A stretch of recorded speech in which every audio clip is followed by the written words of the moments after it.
the Breeders Cup Distaff.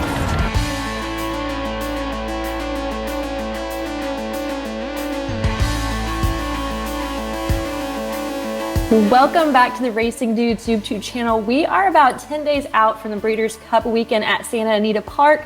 So I am here today to talk about my favorite division, which is none other than the Distaff, and talk about my top 5 early contenders. We have some younger faces in here. We have some older classy horses.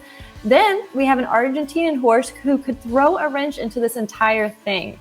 I'm going to talk about these horses starting with the lowest odds and then go to the highest odds. I will mention that before Saturday, I probably would have picked Nest to win this race. Now, I know everybody says, oh, she had such a bad race. She was done. She did have a bad race, but I still think that her talent was higher than most of these horses in here. They say she isn't retiring, but I guess we'll see. It honestly makes me a little bit sad, but moving on. The early favorite in this race right now is Idiomatic for Brad Cox. Her line right now is 5-2, which is the favorite in this division. She is a 4-year-old filly by Curlin who is trained by Brad Cox. More than likely, she'll have Florent Giroux as her jockey. Now, let's talk about just this year in general. Since January of 2023, she has raced 8 times. Now, she's won 7 of those races. She lost in her first G2 race to Pass the Champagne back in May. Since then, she's won at 4 different tracks, and they've all been graded stakes, including the Shawnee, the Delaware, the Personal Ensign, as well as the Spinster. They each had speed figures over 100. Now, I want to take you guys back to August when she won the Personal Ensign Stakes at Saratoga. It was a sloppy steel track. She was against the best of the best. She had Nest in there, Clairiere, Secret Oath. She was able to take them gate to wire. Now, she is the type of horse that's going to need the lead to win, which makes me a little bit nervous because some of these other horses in here are me trying to do the same exact thing. The next horse I want to talk about is Adare Manor at 4-1 early odds. She is another 4-year-old filly trained by Bob Baffert. She has raced 6 times in 2023, and she has won the last 5 in a row. The past 4 were all graded stakes with the Santa Maria, the Santa Margarita, the Clement Hirsch, and then the Zenyatta Stakes. All those races were in California. 3 of them at Santa Anita, where this race is going to be at Breeders' Cup weekend. So she does have a little bit of a home field advantage. She doesn't have to travel, which is huge because traveling can take it out of a lot of these horses. The last 2 races, she beat Desert Dawn, who will also be in this race, but spoiler alert, I'm not putting her in my top 5. Now, I will mention that California does not have the largest of fields in their races, so that could also play a role in this race. She's another horse that's going to want the lead and wants to set the pace, but she's not going to be alone, like I said. She's going to be tough in here. Her jockey knows this track, so I think it's going to be a real big battle up front. The third horse that I want to talk about, that is Randomized at 6-1 odds for Chad Brown.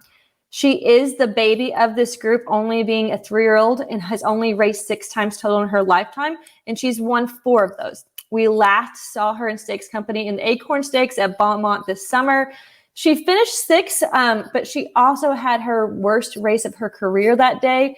It could have been that she was just a little bit green still, jumping from a maiden special weight to stakes company. After that, she's won 3 times in a row in stakes company in the Wilton, the Alabama, and now the Beldamine. So she is versatile with the different links. She has raced, but all the races are the same. She wants the lead, just like the 2 horses I talked about previously. Now, I don't necessarily think that she is faster than the other 2, but she is a baby. She may try to take it to them because that is how she wins races. She will be shipping in from New York, so that's a cross-country haul for a horse who's never traveled outside of New York. So keep that into consideration when you're doing these handicaps. The 4th horse I want to talk about, this is my old girl, Clairiere at current 8-1 odds. She is an old lady of the group, but she is not the oldest one, you guys should know. You all know I love this horse for very good reasons. She is a 5-year-old mare by Curlin. This will be her 3rd consecutive year in this race. Now, I have mad respect for Steve for letting her to continue to race. She's been around since 2020. She got 3rd in the Kentucky Oaks, won numerous G1 races, finished 3rd last year in this race behind Malathat and Blue Stripe. Now, besides her long resume, let's talk about her recent form.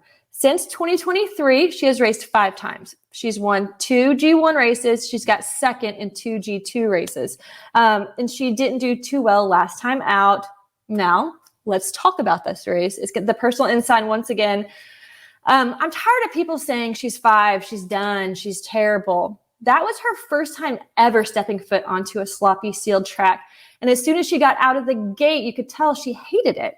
I think that she has had underrated wins this year. She's a Hall of Fame horse who is showing up for the Breeders' Cup because clearly her connections thinks that she has a chance. Not to mention the 3 I mentioned before her, they all want what? They're all speed horses. What is Clairiere? She is a deep closer. So if there's a pace meltdown, which I think there will be, she is a classy horse. She's going to fight to the end. And at 8-1 odds, you guys watch out. Now, the last horse that I want to talk about has the longest odds on the board right now. You guys know me at 30-1, and that is the horse from Argentina. I'm going to say it, Belleza de Arteaga. Now, we don't know a whole lot about this horse, but I will mention last year, Blue Stripe got second, Argentina horse. Blue Prize won a few years ago, Argentina horse. So don't cross her off the list completely just because she is unfamiliar to you guys. Hell, I mean, Marsh Lorraine, who nobody picked, won 2 years ago. So she won the Grand Premio Criadoras in May, which punched her ticket into the race. That was her 8th win in a row since last October. She's won on both the turf. She's won on the dirt. So she's very versatile, which is amazing for an older horse because usually they kind of stick to what they're good at, one surface. She just won on turf in Brazil back in June. Now, once again, she is a 6-year-old mare. She's the oldest one in here. She's currently on a tear. Just keep her eye on her when she is training. You never know, guys. So there you guys have it. That is my top 5 early contenders for the Breeders' Cup Distaff.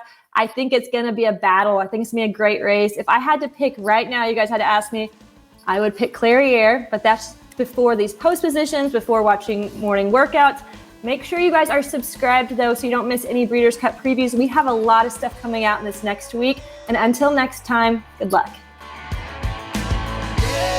RacingDudes.com is your home for the best free picks for every race, every track. It's Breeders' Cup season, and we've got wall-to-wall coverage of the World Championships. Subscribe to YouTube.com/RacingDudes right now. Click the notification bell. You never want to miss a single video. Want to make money betting horses? Bet with the Racing Dudes.